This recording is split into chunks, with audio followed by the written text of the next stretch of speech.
libro, de esta historia, de este personaje. Muy bien, estamos en Mateo 12, versículos del 38 al 42. Mateo 12, del 38 al 42. Ese es nuestro texto del día de hoy. Vamos a darle lectura. Dice así, Mateo 12, 38 al 42.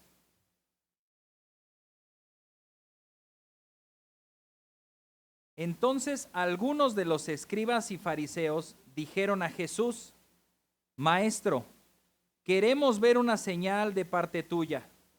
Pero él respondió: una generación perversa y adúltera demanda señal, y ninguna señal se le dará, sino la señal de Jonás el profeta. Porque como estuvo Jonás en el vientre del monstruo marino 3 días y 3 noches, así estará el Hijo del Hombre 3 días y 3 noches en el corazón de la tierra. Los hombres de Nínive se levantarán con esta generación en el juicio y la condenarán, porque ellos se arrepintieron con la predicación de Jonás. Y miren, algo más grande que Jonás está aquí. La reina del sur se levantará con esta generación en el juicio y la condenará, porque ella vino desde los confines de la tierra para oír la sabiduría de Salomón. Y miren, algo más grande que Salomón está aquí. Vemos entonces que algunos de los escribas y fariseos le pidieron una señal a Jesús. Y bueno, nos resulta interesante porque acaba de hacer una señal. Acaba de sanar a un hombre de la mano seca. ¿Será que esa señal no fue suficiente para ellos? ¿Será que ellos estaban pidiendo algo más? ¿O será que no estaban? Ay, lo siento, parpadeé, no vi. ¿Podrías volverlo a hacer? ¿O podrías hacer algo aún más grande? ¿Será que para ellos tienen en su mente realmente considerar a Jesús como el verdadero Mesías y les hace falta que una señal contundente les diga: ahí está? Aunque yo recuerdo cuando el Señor Jesús fue bautizado, se escuchó una voz del cielo que dijo: este es mi Hijo amado, en él tengo complacencia.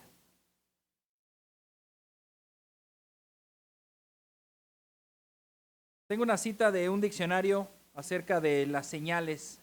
El gran diccionario enciclopédico de la Biblia menciona esto: las señales en sí mismas son equívocas, ya que también los demonios pueden realizarlas. Y vamos a ver algunos pasajes, como Apocalipsis 16:14.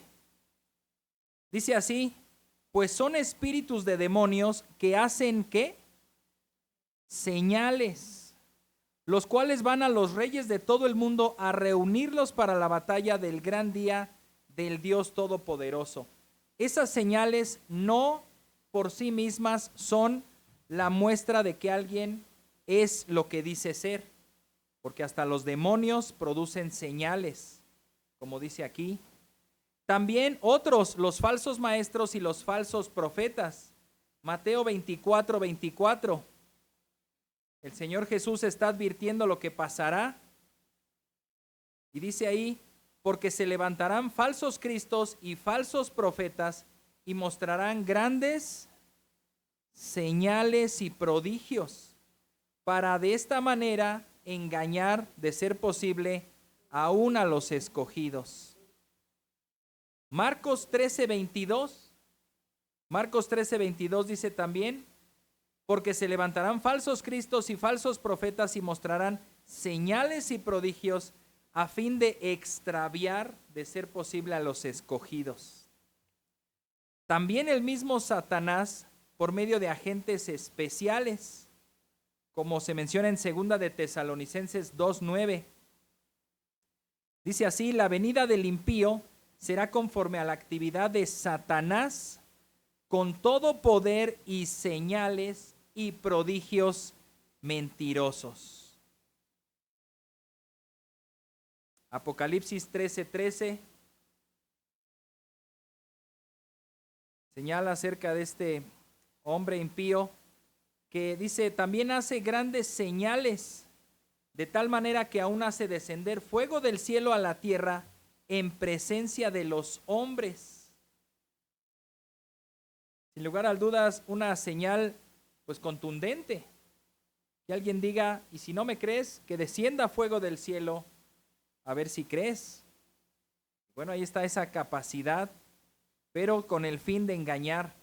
Y Apocalipsis 19:20 dice así, y la bestia fue apresada junto con el falso profeta que hacía señales en su presencia, con las cuales engañaba a los que habían recibido la marca de la bestia y a los que adoraban su imagen.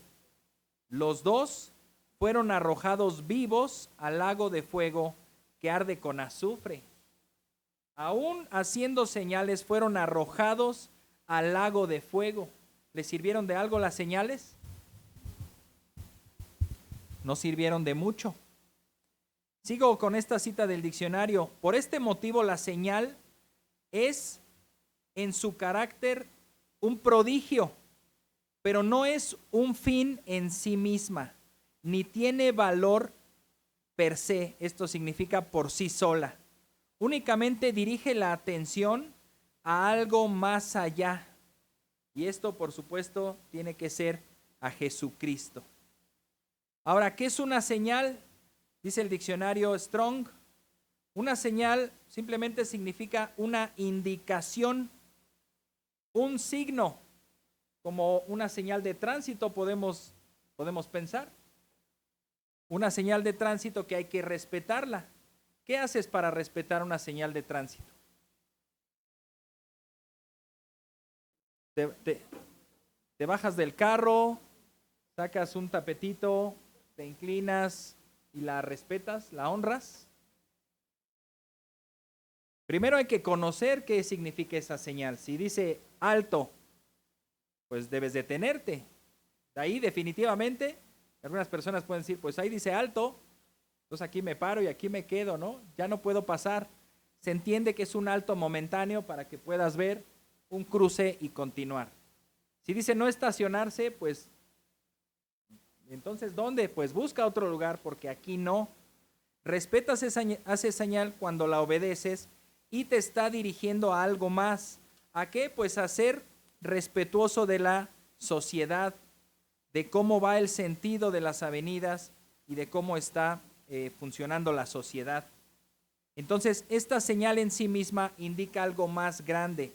Y esto podría ser el respeto a las personas, podría ser la obediencia a la civilidad o a la civilización, mejor dicho. Apunta a otra cosa, pero también tiene un sentido de algo sobrenatural. Una señal, un milagro. Cada que ustedes vean en la palabra que aparece señal, a veces viene una notita y se traduce como milagro, como es el caso de nuestra Biblia. Si ustedes tienen una nota en la parte de abajo, aparece, en este versículo aparece un 1, y si ustedes van abajo dice milagro. Los fariseos están pidiéndole a Jesús un milagro, una señal. Ahora, la referencia también aparece en varios pasajes de los que leímos como señales y prodigios. Aparecen unidos, dice este diccionario, porque sirve como para denotar que algo extraordinario está a punto de pasar y como una demostración de poder y autoridad acerca de quien la está haciendo. Jesús tiene esta experiencia también, y es lo que vamos a ver más adelantito, cómo tiene esta experiencia en donde normalmente le preguntan o le piden señales. Por ejemplo, en Juan 4:48, el Señor Jesús ya hasta se anticipa y va a decirles algo. Juan 4:48. Jesús entonces les dijo, si ustedes no ven señales y prodigios, no creerán. ¿Quién de aquí creería sin haber señales y prodigios? ¿Alguien de aquí ha visto un milagro del Señor Jesús?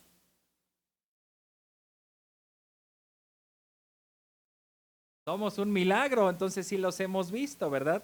Pero no hemos visto en persona al Señor Jesús en carne decirle a alguien, levántate y anda, ¿verdad?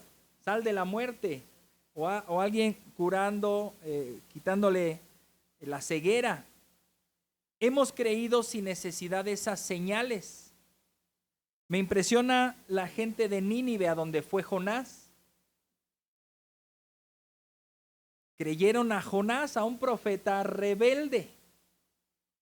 Veíamos en la mañana en Fundamentos de la Fe que muchas veces somos como Jonás, somos rebeldes a predicar la palabra de Dios, y a veces se nos presenta una oportunidad donde tal vez no tenemos escapatoria y decimos, está bien, le voy a dar la palabra.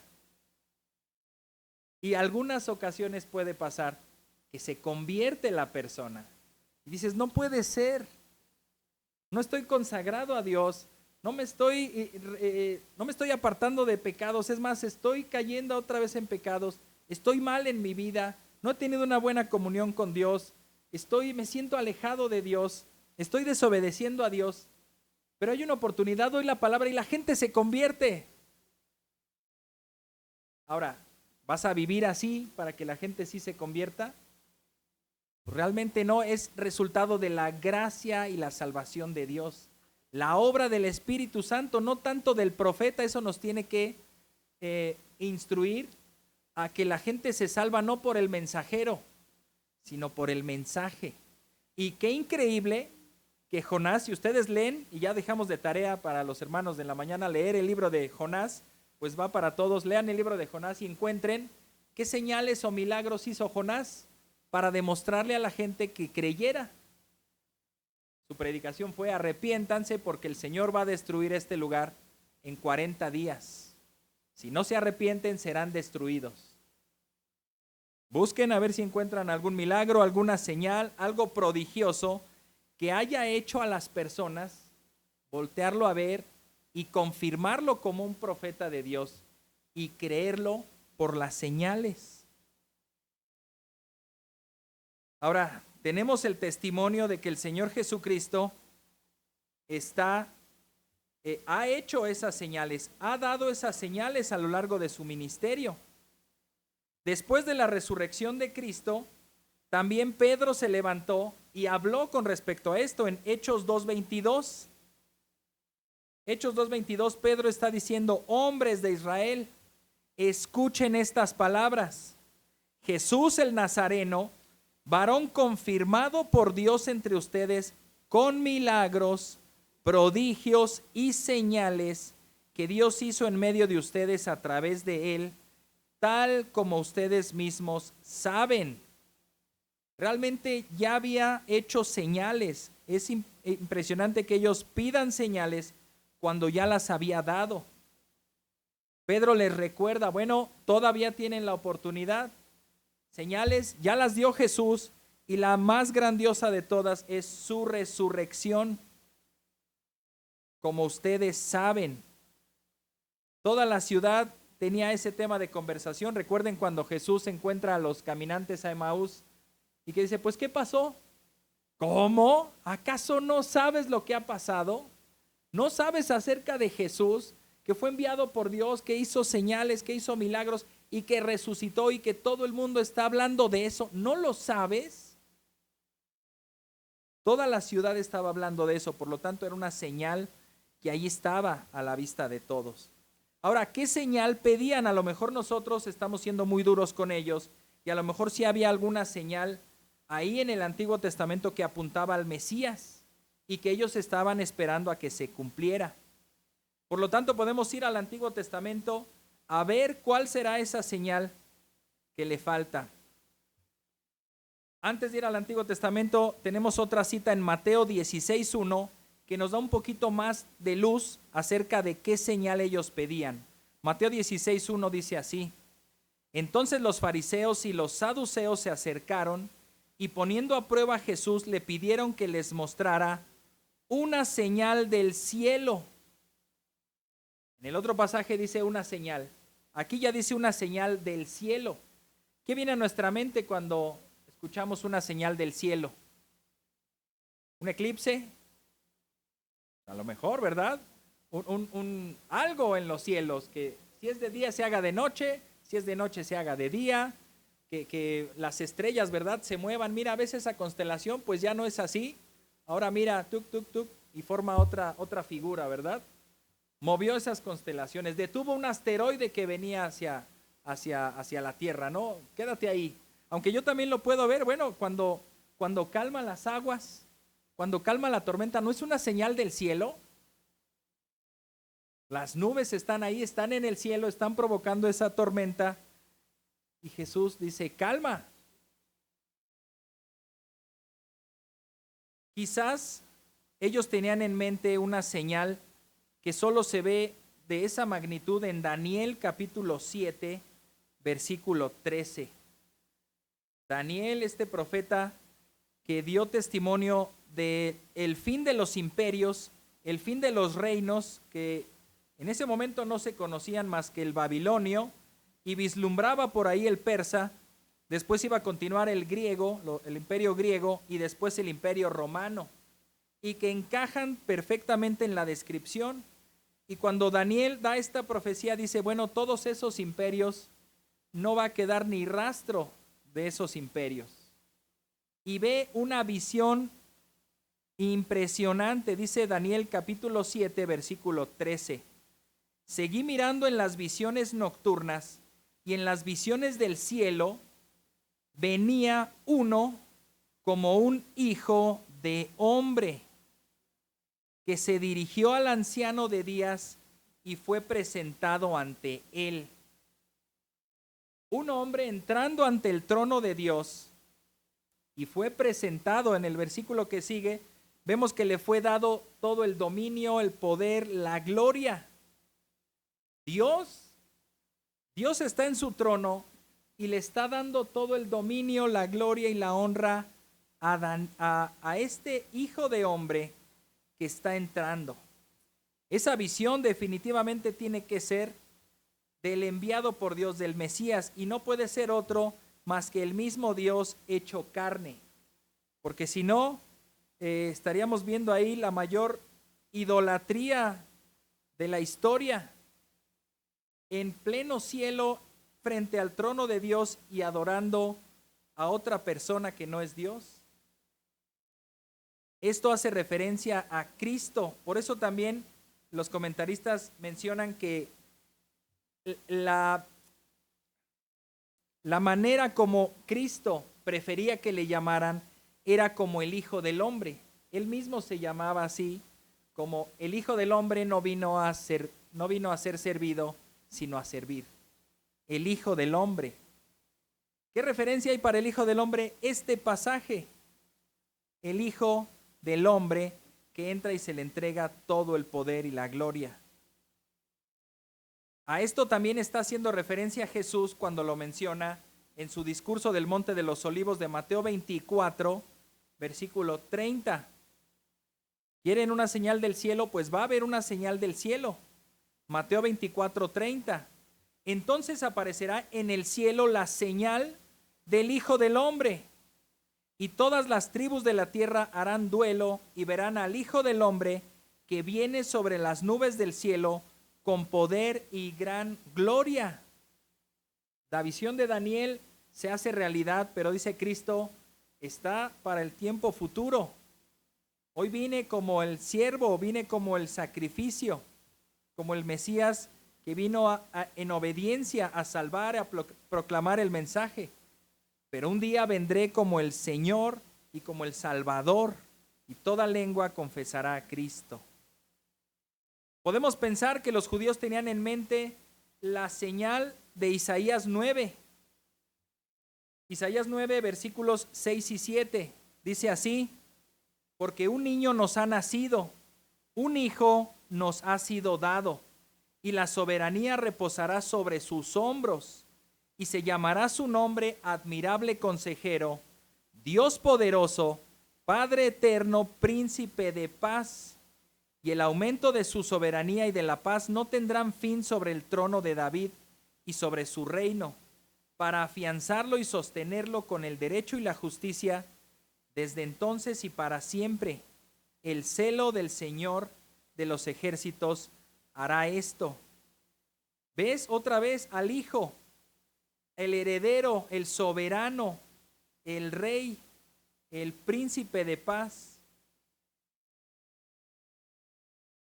Quizás ellos estaban esperando esta señal para que los liberara del gobierno romano. Bueno, sí estamos esperando que venga ese príncipe, que venga a establecer su reino con vara de hierro y entonces despojará a los gentiles y a los que nos han afrentado todo este tiempo y se sentará en este trono y reinará, como lo dice su palabra. No tendrá fin. El trono de David será firme ahí en Jerusalén y él será afianzado y sostenido por siempre. Quizás decían, bueno, te vamos a creer cuando derroques a los romanos y cuando te sientes en un trono y gobiernes bajo el dominio de Dios. También hay otro pasaje en Isaías donde menciona acerca de alguna señal, y bueno, solo cité algunos poquitos porque hay muchos otros.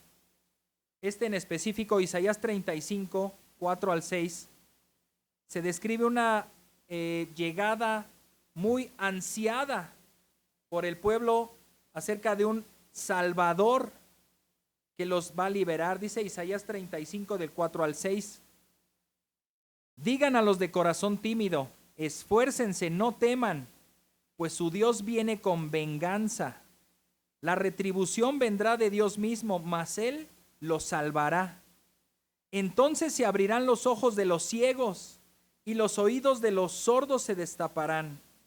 El cojo entonces saltará como un ciervo y la lengua del mudo gritará de júbilo. Pero si fuera esta señal la que estaban esperando, pues ya había sido efectuada.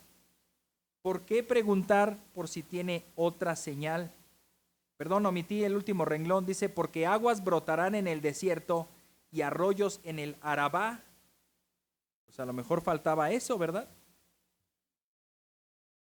El Señor Jesús ya había hecho todo eso. Y si ustedes regresan en los capítulos de Mateo, se van a dar cuenta de que a partir del capítulo 8 van a encontrarse con cuando Jesús calma la tormenta, cuando Jesús expulsa demonios, cuando cura a un paralítico, cuando resucita a la hija de un oficial, cuando cura a unos ciegos y a unos mudos. Podemos ver incluso mayores señales que las que señala este pasaje.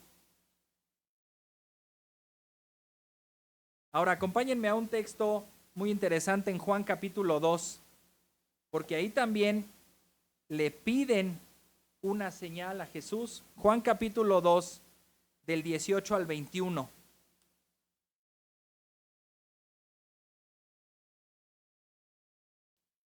Juan 2, del 18 al 21, y dice así: Entonces los judíos le dijeron, ya que haces estas cosas, ¿qué señal nos muestras? Jesús les respondió, destruyan este templo y en 3 días lo levantaré. ¿Les está dando una señal?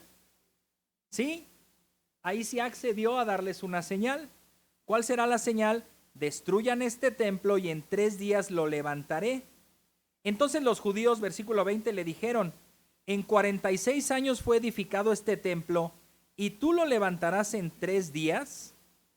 Y hay una nota ahí que dice, pero él hablaba del templo de su cuerpo. ¿Lo cumplió?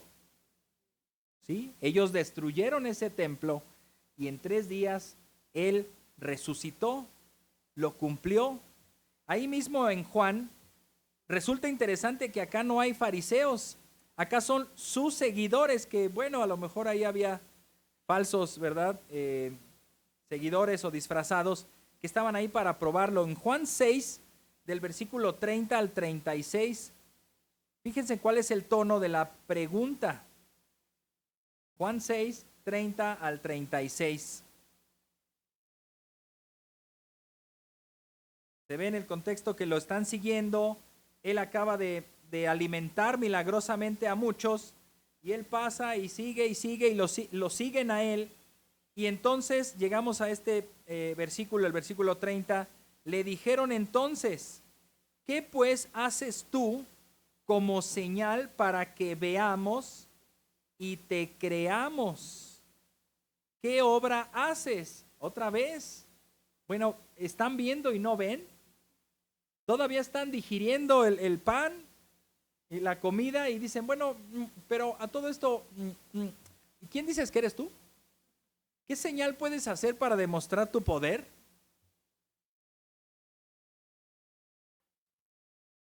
Versículo 31. Ellos siguen hablando. Nuestros padres comieron el maná en el desierto. Para ellos esa era una señal, un milagro de Dios que los sostuvo 40 años en el desierto, dándoles pan del cielo. Nuestros padres comieron el maná en el desierto, como está escrito, les dio a comer pan del cielo.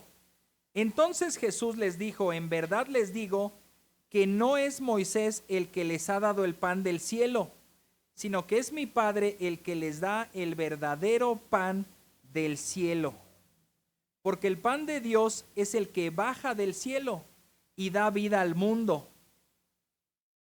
Señor, le dicen, danos siempre este pan.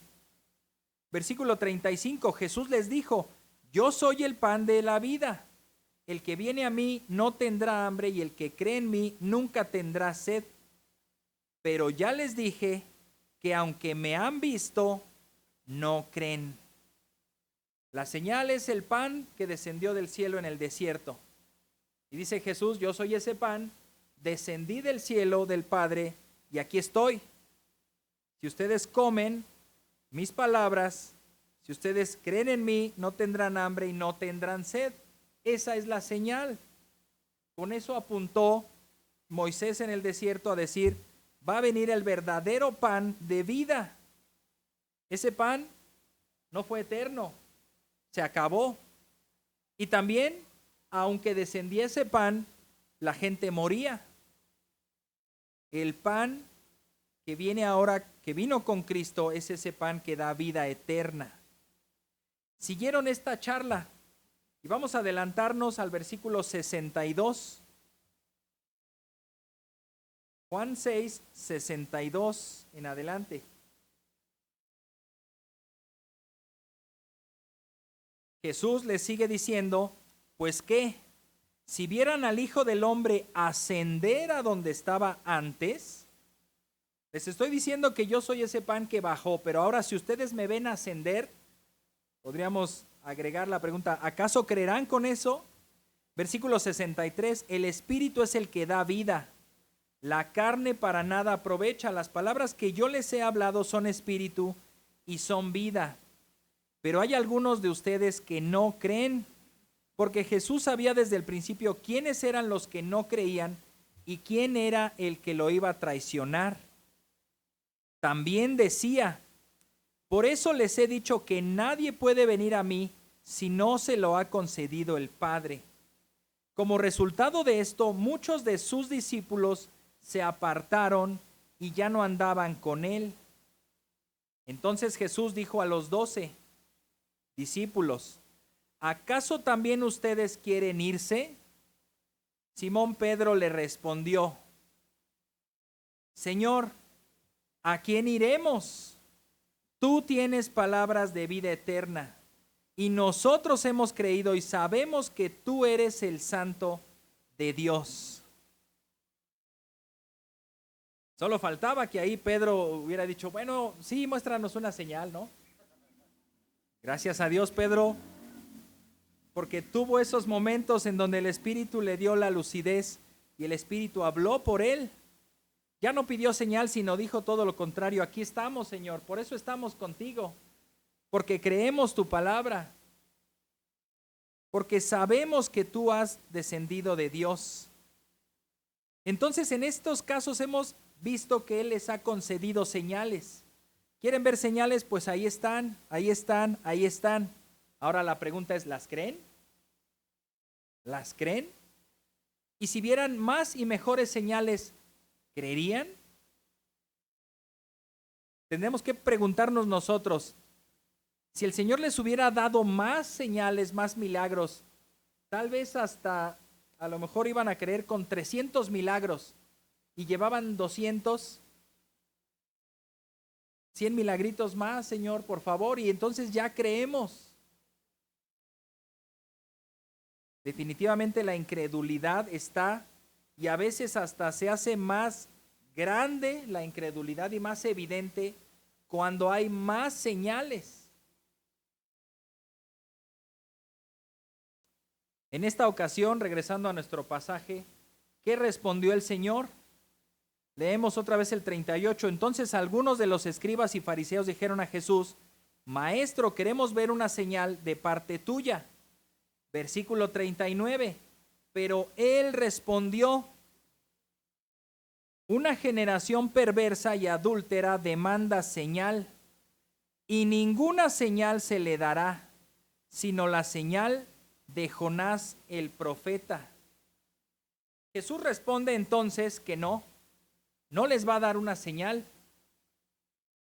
Y si acaso les da alguna, tendrán que ver e investigar acerca de la vida y obra del profeta Jonás para que puedan tener una señal respaldada ahí. Jesús ve a esta generación, lo dice ahí, como perversa, adúltera, y al demandar señal podemos pensar también por implicación que es incrédula. Jesús está refiriendo a esta generación que son perversos, adúlteros e incrédulos. La palabra para expresar perverso significa alguien que comete un crimen enorme, pero también implica maldad de cualquier clase, y también se refiere a alguien culpable, alguien que en efecto cometió algo malo.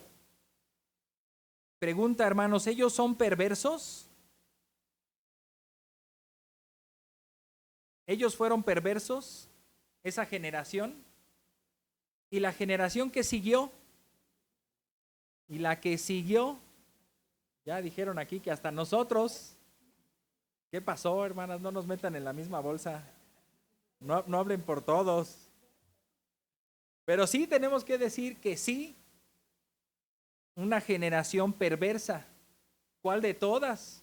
Habría que preguntar cuál de todas. La generación del diluvio, perversa. La generación de Sodoma y Gomorra, perversa. La generación de ahora, perversa. Suficientes cosas ha hecho esa generación específico para merecer este título de parte de Cristo. Y no tenemos que ir muy lejos, lo que hemos venido viendo en predicaciones anteriores. Llamaron a Jesús el príncipe de los demonios.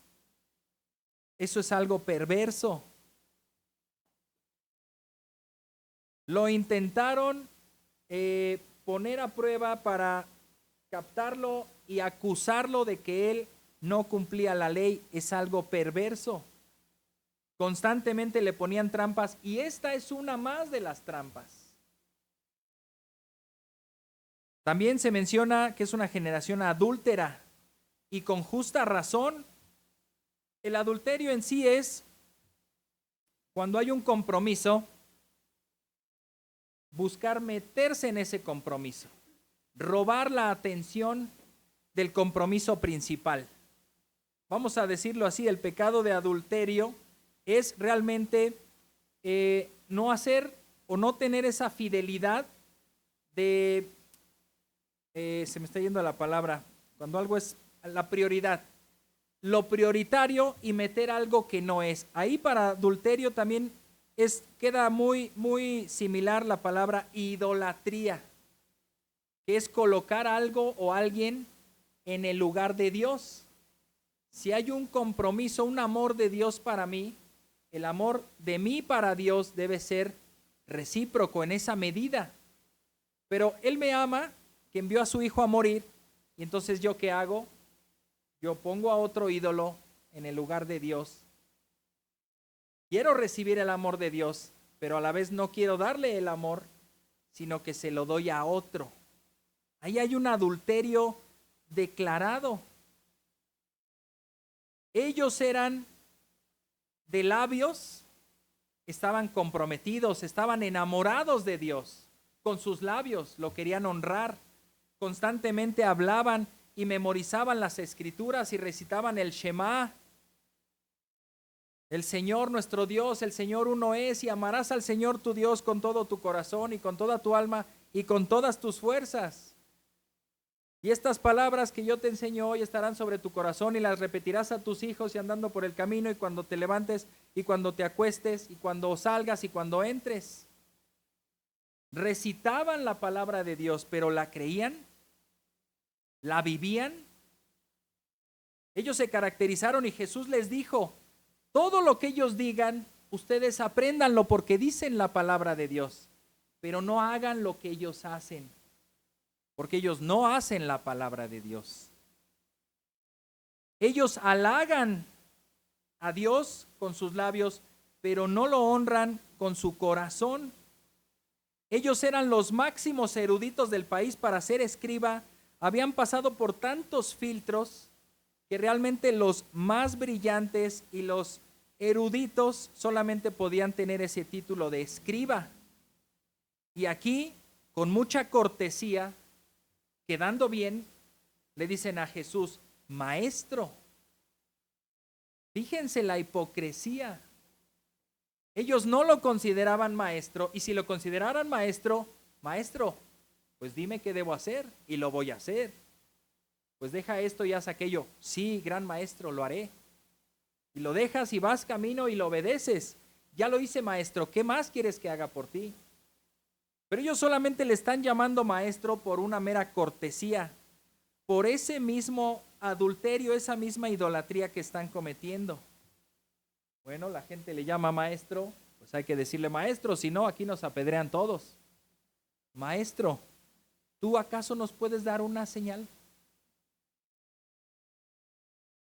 Jesús se molesta y les dice, ustedes, una generación perversa, adúltera, ahora resulta que quieren que yo les dé una señal, cuando me acaban de llamar Belcebú.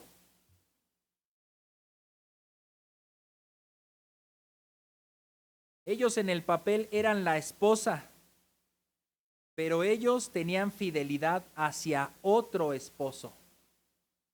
Ellos estaban casados con el dinero, con el poder, con los placeres, no con Dios.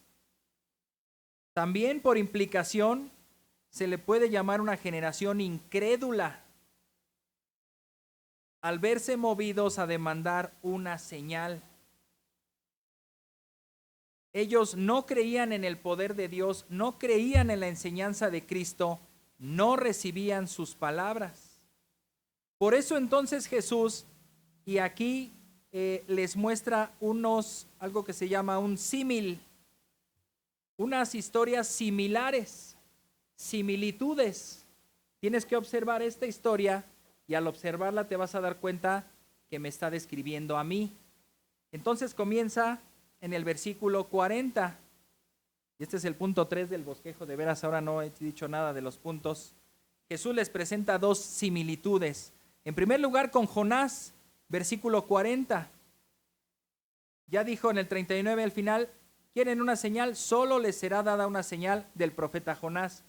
Versículo 40, por si tenían duda y por si no han podido leer el libro, se las voy a dar.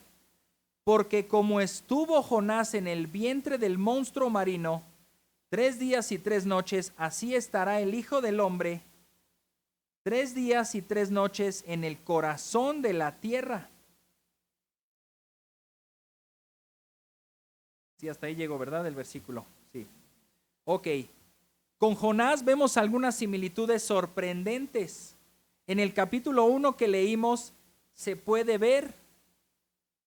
No voy a ir a que lo leamos de nuevo, pero voy a tener aquí el texto por si acaso. Jonás 1.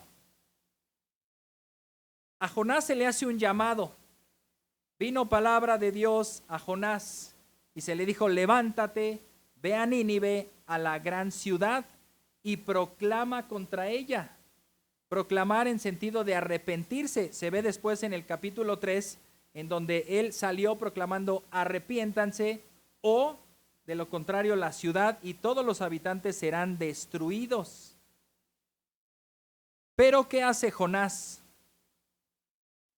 Algo que se puede ver en la profecía del Antiguo Testamento son las profecías claras, que dicen el Mesías vendrá y hará esto como lo citamos hace un momento. Abrirá los ojos de los ciegos, curará, vendrá y tendrá todo el poder, todo el dominio. Son señales muy claras que apuntan a esa persona y estamos esperando también lo que falta al cumplimiento de ellas. Pero también hay otras señales, por así llamarlo, que se les llama tipos. Se les llama tipo porque no hay un anuncio claro ni a la generación de ese entonces de que se está refiriendo al Mesías. Por ejemplo, el maná que acabamos de ver. ¿Cuándo se iban a imaginar que Jesús iba a utilizar esa historia del pan que desciende del cielo para decir yo soy el pan? Ni los israelitas decían, así como el Señor nos está alimentando de este pan, de este grano que nos tiene aquí. Bueno, había una enseñanza también, no solo de pan vive el hombre, sino de la palabra de Dios, ¿verdad? Y a lo mejor algunos poquitos brillantes y perspicaces pudieron decir, qué hermoso sería que, pues en lugar de pan, pues venga el Señor mismo, descienda y con su palabra nos dé vida. No necesitaremos ya ningún otro pan, no necesitamos estar huyendo de los egipcios, no necesitamos ya ni siquiera un templo, porque Él estará con nosotros. Y al final de cuentas también es lo que estamos esperando, una ciudad donde Dios more con nosotros y estaremos ahí. ¿Habrá pan? No lo sabemos, no se nos dice, pero de que estaremos vivos con Él, los que creen, ahí estarán. Y estando Dios con ellos, no sé cómo va a ser, pero el Señor les va a otorgar vida. Entonces hay estos tipos que cuando vemos la vida de Jonás, también es difícil imaginar una tipología en Jonás y en Cristo. ¿En qué se parecen Jonás y Cristo? En que estuvieron 3 días dentro de algo más grande que ellos. O el vientre de un gran pez o el vientre de la tierra, ¿verdad? Ok, también los dos fueron enviados, ¿sí? Como número 1 que va a salir ahí a continuación. Se les designa a ambos como enviados por Dios para proclamar arrepentimiento. Y fíjense esta tipología, pero a la vez inversa. Mientras Jonás desciende, y desciende demasiado. Si ustedes leen el capítulo 1, que ya quedó de tarea reiterada, en reiteradas ocasiones, leer el libro de Jonás.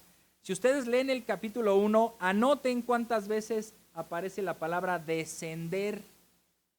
¿Qué significa descender? Pues ir hacia abajo, ¿verdad? Si dices, descendí por las escaleras, todo el mundo se imagina que estabas en un piso alto y bajaste. Anota las veces que desciende Jonás y te vas a impresionar porque él desciende a una ciudad llamada Jope. Después dice que desciende a abordar el barco y uno diría, bueno, ¿qué no al barco uno se sube? Bueno, ahí dice desciende. Desciende. Bueno, también tenemos que entender que las ciudades como la nuestra está a una altura de 2000 y tantos metros. Cuando vas a un mar, pues estás a nivel del mar, descendiste. Ok, entonces hiciste todo ese camino para descender y todavía estando ahí te desciendes al mar. Creo que no es algo que nosotros usamos, pero ahí se da la expresión descendió al barco. Y todavía cuando estaba en el barco, se dice que él descendió dentro del barco y se puso a dormir. Bueno, cuando ocurre la tempestad y los marineros no saben qué hacer y lo sacan de ahí de la mazmorra y le dicen, ¿cuál es tu Dios y qué pasa? Porque ya examinamos todos nosotros y por nosotros no es, y la suerte nos dijo que eras tú. Bueno, ya les cuenta, ¿y qué debemos hacer? Láncenme al mar, y entonces lo lanzan, ¿y qué hace Jonás? Desciende de una manera vertiginosa, por así decirlo. ¿Hasta dónde habrá llegado al fondo del mar? Probablemente no, probablemente el pez lo interceptó antes. Y todavía ese pez pudo haber descendido más. Ahora, Jesús descendió. Él bajó del cielo, lo está diciendo. Así como el maná bajó, yo también descendí. Soy el pan que desciende del cielo. ¿Ves ahí la similitud? ¿Ves el parecido? Mientras Jonás desciende en desobediencia, porque él está yendo al lado opuesto de donde Dios lo mandó, Jesús está descendiendo en obediencia. Él se está despojando de sus privilegios de estar en el cielo y Él está bajando, como dicen Filipenses, se despojó a sí mismo como cosa a que aferrarse y se humilló. La palabra humillarse es ponerse abajo. Se humilló y se hizo un siervo. ¿Y hasta dónde lo hizo? Hasta la muerte. Fue obediente hasta la muerte. Ahí hay un símil entonces entre Jonás y Cristo. Segunda similitud que estamos agregando a lo que el Señor Jesús dijo. Segunda similitud, número 2, ahí dice, los marineros arrojan a Jonás del barco, ¿para qué? Para salvarse, y de hecho se salvan. Ya mi esposa y yo tenemos un dicho, ¿verdad? Cuando algo empieza a salir mal y nos sigue yendo mal y nomás no mejora la cosa, decimos ya, ¿quién es el Jonás? ¿Quién es el Jonás? Si hay más personas, decimos, bueno, ya lo bajamos aquí o ¿qué hacemos, no? Para que ya la cosa empiece a mejorar. ¿Quién será el Jonás del barco? Bueno, ellos lo arrojaron del barco y literalmente lo estaban sacrificando. Los hombres arrojaron a Cristo como a ese Jonás y lo sacrificaron sin saber que eso iba a causar el acontecimiento más glorioso de salvación a los hombres, la muerte de Cristo. Recuerdo que nos contaba el hermano Sergio en su testimonio el viernes. Saludos, Sergio, seguro nos estás viendo y no está acá. Pero él decía que él le hubiera gustado viajar en el tiempo para ir a la justa época donde están las personas que iban a matar a Cristo y él ajusticiar a todas esas personas, que no lo mataran, librar a Cristo por todos los medios posibles. Y bueno, es un sentimiento hermoso de decir, no quiero que le hagan daño a Cristo, es Cristo, que nadie lo toque.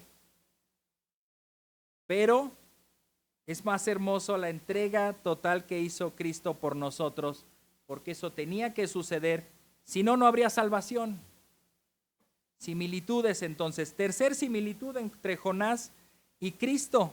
Ahora sí, Jonás estuvo en el vientre de un pez o de un gran monstruo por 3 días y 3 noches y Jesús estuvo en el corazón de la tierra 3 días y 3 noches, llamado también el Seol, el lugar de los muertos.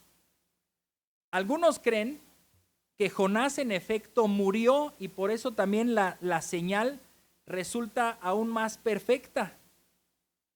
Algunos, bueno, aunque Dios lo puede hacer, fue arrojado al mar, pasa el pez, se lo comió, hasta los marineros vieron el pez y se dijeron entre sí, anota las placas, el pez se lo lleva y ellos dicen, bueno, definitivamente murió, se lo comió un pez. Algunos han dicho que no es posible sobrevivir dentro de un pez, aunque hay testimonios reales de gente que ha terminado en la boca de algunos monstruos marinos y han podido salir. Ahora a lo mejor han estado unas horas, a lo mejor han estado un día. Ya estar 3 días, pues ya causa también para nosotros que si estuvo vivo, fue por una causa sobrenatural, un milagro de Dios que lo mantuvo vivo dentro del pez. Pero, ¿y si no fue así y en efecto murió? Pues entonces Dios lo resucitó. Lo resucitó y después hizo que ese pez lo expulsara y estuvo en la tierra y comienza su camino hacia arriba. Él descendió en desobediencia y ahora está dispuesto a ir hacia arriba en obediencia a Dios. La Biblia de la Reforma tiene una cita para esto. Dice así: su descenso lento y silencioso a través de las profundidades es como un viaje al inframundo que lo llevó a las puertas de la muerte. Si ustedes leen también otra vez, no se les va a olvidar la tarea, ¿verdad? O me van a mandar un mensaje en la tarde. ¿Qué tarea dejó, hermanos? ¿Qué tarea fue? Leer el libro de Jonás. Bueno, muy bien. Al que se le va a olvidar revisarla es a mí, porque casi siempre me pasa eso. Pero me recuerdan. Cuando ustedes ven la oración de Jonás del capítulo 2, Prácticamente es la oración de alguien que murió, de alguien que estuvo sin esperanza, que estuvo, sí, muerto, y que el Señor le concedió la vida otra vez. Ahora regresemos a nuestro texto, Mateo 12, del 38 en adelante, y veremos ahora el versículo 41. Esa es la señal que, bueno, ellos tenían que también imaginar. ¿Cómo que estarás en el vientre del pez? ¿A qué te refieres? Perdón, no en el vientre del pez, en el vientre de la tierra. ¿A qué te refieres? ¿Acaso abrirás una mina, Señor? Y entonces ahora entendemos todos los tesoros que nos quieres dar. ¿A qué te refieres? Definitivamente yo creo que ninguno les pasó por la mente el hecho de estar enterrado 3 días y después salir y resucitar. Aunque si conocían la historia de Jonás, probablemente dijeron, pues Jonás estuvo 3 días fuera de la faz de la tierra, fuera de la comunicación con los hombres, estuvo muerto y él regresó y cumplió su misión. Aquí dice versículo 41, los hombres de Nínive se levantarán con esta generación en el juicio y la condenarán, porque ellos se arrepintieron con la predicación de Jonás. No necesitaron otra cosa. Solo con la predicación de Jonás se arrepintió la ciudad entera, el rey. Proclamaron ayuno.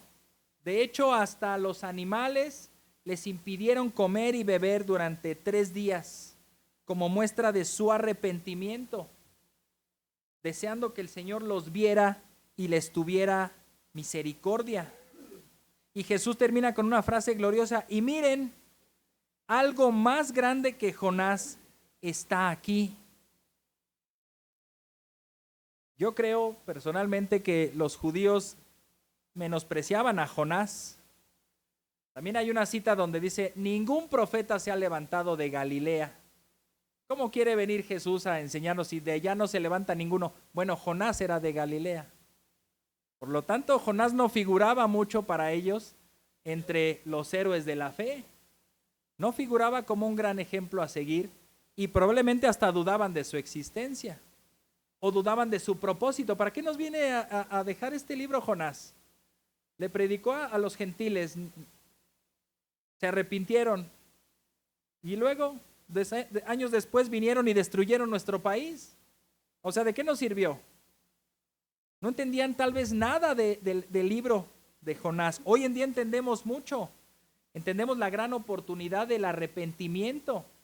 Que seas quien seas, con la predicación de un hombre, como el más miserable de todos que te está hablando hoy aquí, puedes acceder al arrepentimiento y la fe en Cristo Jesús, sin señales, sin prodigios, sin sanidad, sin prosperidad, hermanos. Aquí, pues económicamente, no ofrecemos la prosperidad a nadie, ni tampoco ofrecemos ni garantizamos la sanidad de nadie. Solo lo puede hacer Dios y si es su voluntad. Por lo tanto, los hombres de Nínive se levantarán contra esta generación perversa, adúltera e incrédula y dirán, nosotros le creímos a un hombre pecador, le creímos a un profeta desobediente, creímos a un extranjero sin tener nada que ver con su nación, con sus pactos, con sus leyes, ni conocíamos a Moisés. No teníamos nada que ver con ese hombre, pero nos proclamó la palabra de Dios y la creímos. Y ustedes que tienen los pactos, las promesas, los mandamientos, el templo, los sacerdotes, los profetas, Cristo mismo, y no creyeron. Jesús ya ha mencionado en Mateo 12:6, también hizo esa comparación cuando ellos dijeron, oye, pero no puedes transgredir el día de reposo. Y dijo, yo soy el Señor del día de reposo. En Mateo 12:6 dice, pues les digo que algo mayor que el templo está aquí. Y recuerdo bien esa predicación porque también si ellos veneraban a David, Jesús les dice, bueno, si a David le conceden todo, yo soy mayor que David. Bueno, si al templo lo veneran tanto, yo soy mayor que el templo. El templo apuntaba a mí y aquí estoy.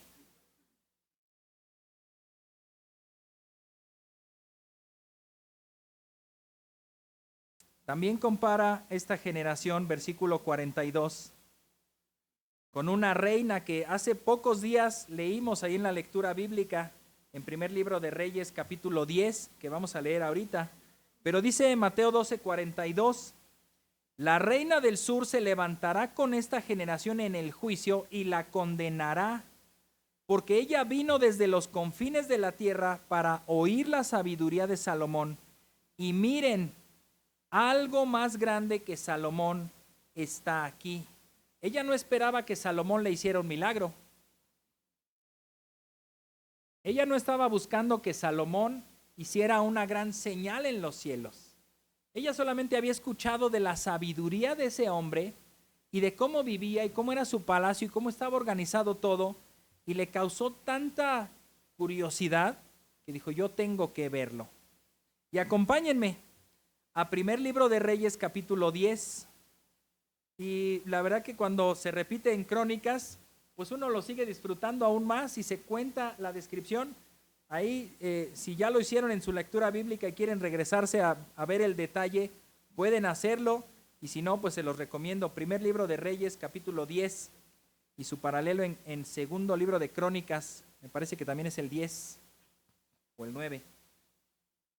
Dice así, cuando la reina de Sabá oyó de la fama de Salomón por causa del nombre del Señor, vino a probarlo con preguntas difíciles. Y me hubiera gustado tanto que hubieran quedado registros de esas preguntas difíciles y la respuesta, ¿verdad? Que hubieran grabado ese podcast. Qué lástima que la tecnología llegó tan tarde. ¿Qué preguntas difíciles les habrá hecho? ¿Qué fue primero, el huevo o la gallina? ¿Las cebras son blancas o negras? ¿Qué preguntas le habrá hecho? Preguntas de verdad de la profundidad de esta vida. ¿De dónde venimos? ¿Cuál es nuestro propósito aquí? ¿Por qué la majestad del universo aquí, hacia quién apunta? Y Salomón, vente para acá, siéntate y escucha, porque ahí te va la verdad. Versículo 2, llegó a Jerusalén con un séquito muy grande, con camellos cargados de especias. Y aquí recuerdo la escena de la película Aladín, donde entra el príncipe Alí con el genio, ¿verdad? Y convertido en un wow, con todo un séquito, y hasta hay una canción ahí que dice cuántos lingotes de oro y camellos y un montón de cosas que traía. Así se puede ilustrar. Traía un gran séquito y gran cantidad de oro y piedras preciosas. Cuando vino a Salomón, habló con él de todo lo que tenía en su corazón. Y Salomón contestó todas sus preguntas. No hubo nada tan difícil que el rey no pudiera explicárselo. Cuando la reina de Sabá vio toda la sabiduría de Salomón, la casa que él había edificado, los manjares de su mesa, las habitaciones de sus siervos, el porte de sus ministros y sus vestiduras, sus coperos, la escalinata por la cual él subía a la casa del Señor, se quedó como sin aliento. Sin aliento. Eso nos debe asombrar más cuando en las profecías se le dice a Israel, ¿sabes cómo va a quedar esta casa y este templo? Destruidos en el polvo. Que quien pase cerca de la ciudad cuando vea a lo lejos se va a aterrorizar, porque sin duda tuvo un esplendor y una gloria, y lo más glorioso fue en el tiempo de Salomón, y después terminaría derrumbado, en la ruina, sin memoria siquiera de esa gloria. esta reina, no está diciendo fue un campesino o cualquier persona llegó y se asombró. Bueno, nosotros, ¿verdad? Nos asombramos con cualquier cosita. Fui a Santa Fe, se llama, o Interlomas, y hay un parquecito ahí, que con mis niños siempre andamos buscando parques. Y hay un parquecito bonito, pero lo que más me impresionó es que detrás del parquecito hay un montón de edificios. Y empezó a caer la tarde y empezaron a prender las luces, y todavía había algo de sol, algo de sombra. Nos veíamos nosotros, nos tomamos la foto y los edificios atrás. Parecía ciudad gótica. Yo ahí, ¿verdad? Con la boca abierta ahí. ¿A poco esto existía aquí en la ciudad? Uno se asombra de cosas. Bueno, no me quiero ni imaginar cómo ella, siendo reina, ella no era fácil de que se impresionara, tenía un palacio. Conocía todo, incluso dice que trajo tantas cosas, como diciendo, a ver cómo vamos en presupuestos. Mira, yo tengo esto, te ofrezco esto, es más, ¿qué te falta? Y se dice que trajo un montón de cosas, piedras preciosas. No había cosa que la asombrara tan fácilmente. Y quedó sin aliento. Ahora dice el Señor Jesús, la reina del sur se levantará contra esta generación en el juicio y la condenará, porque ella vino de los confines de la tierra. Se calcula que la ciudad de donde ella vino es en Arabia, al sur de Arabia. Viajó casi 2,000 kilómetros para llegar allá. 2,000 kilómetros en avión, es como 2 horas. En autobús, como 24. Y caminando, en caballo, en camello, en burro. Pues ahí calcúlenle cuánto tuvo que viajar para ir a ver a Salomón. 2,000 kilómetros aproximadamente. Y dice ahí que ella viajó de los confines de la tierra para escuchar la sabiduría de Salomón. Y otra vez repite la frase, el estribillo. Y miren, algo más grande que Salomón está aquí. Si se le fue el aliento a esta reina, ¿qué hubiera pasado si esta reina hubiera hablado con Jesús? El asombro tremendo, ¿verdad? Te pregunto, ¿te asombra cuando vas a la palabra de Dios y escuchas la palabra de Jesús? ¿Te asombras?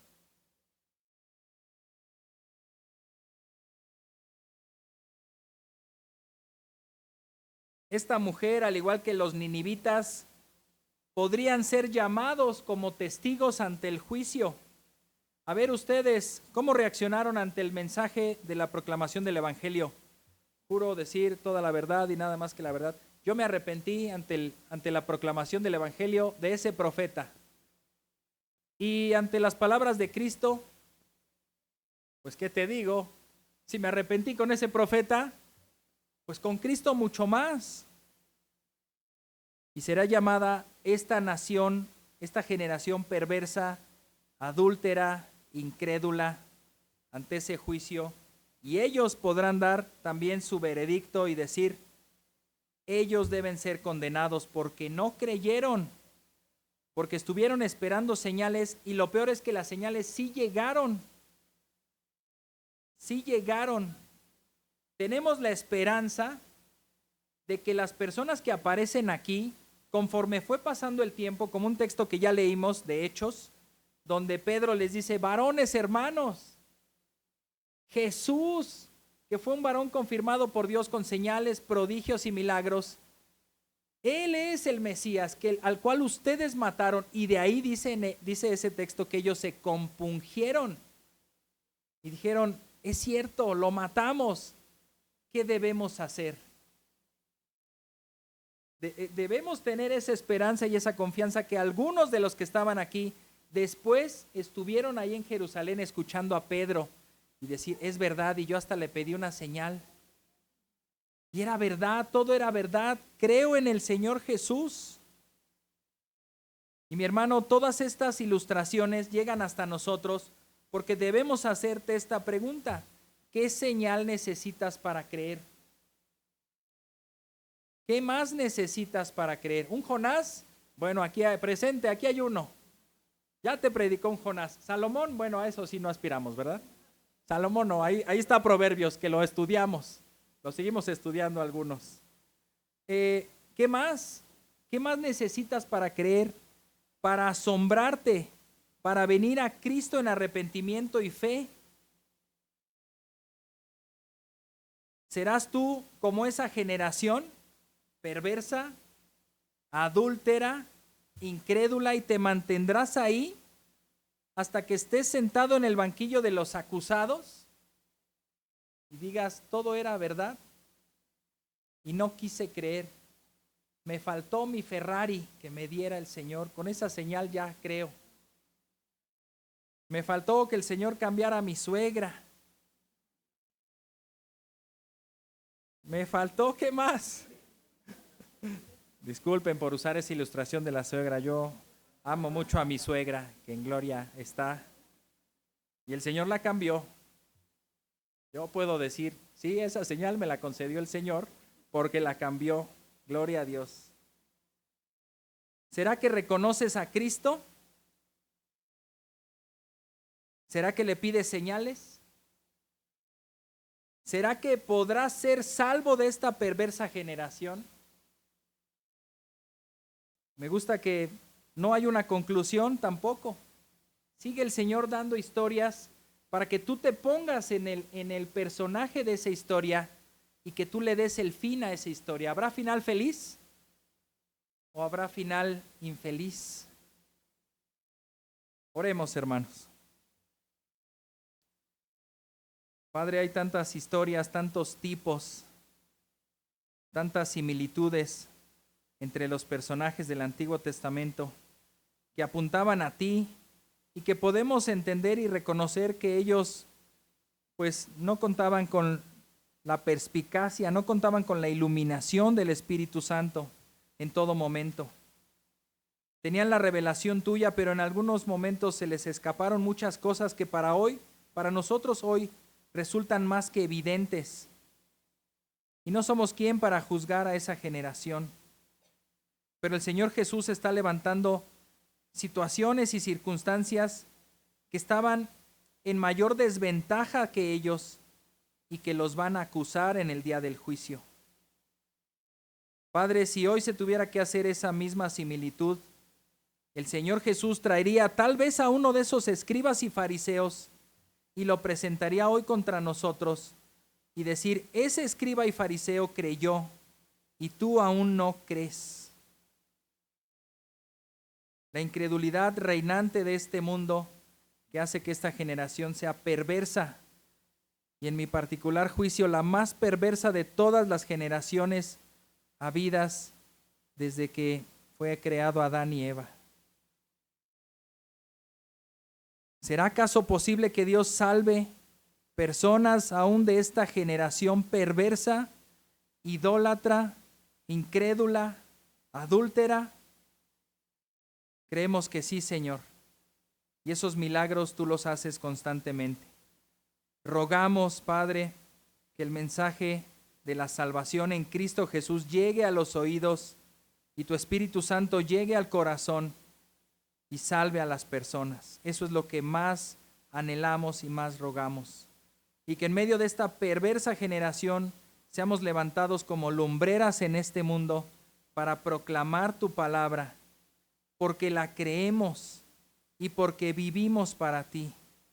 No hablamos de dientes para afuera, ni queremos honrarte de labios, sino con nuestro corazón y con nuestra vida, porque tú la has transformado, Señor. Ayúdanos a seguir proclamando este evangelio, sabiendo que tú haces la obra en los oyentes y tú puedes doblar y quebrantar ese corazón duro de aquellos que nos oyen. Danos valor para poder predicar este evangelio a todos, sabiendo que tú salvarás. Te alabamos, Padre, por tu gran misericordia y por tu gracia derramada a nosotros, y ver cómo teniendo a Cristo tenemos la plenitud de todas aquellas ilustraciones, y aquellos de nosotros que hubiéramos deseado contemplar el mar rojo abierto, que hubiéramos deseado contemplar milagros y señales, nos basta y nos sobra con creer en Cristo y con que Cristo ha hecho ese milagro tan grande en nuestras vidas de darnos vida y de ser nuestro Señor. Ese es nuestro gran milagro que vemos todos los días, que tú no nos dejas pecar a gusto, no nos dejas revelarnos abiertamente a tu palabra, vas por nosotros y nos disciplinas, nos traes de vuelta al hogar del Padre. No nos dejas tranquilos en nuestro pecado, en nuestra incredulidad, sino que vas por nosotros, Padre, y nos traes de vuelta, porque somos tus hijos. Bendito seas, Señor Jesucristo. Amén. Muy bien, hermanos, hemos terminado el culto de este día. Que Dios les bendiga.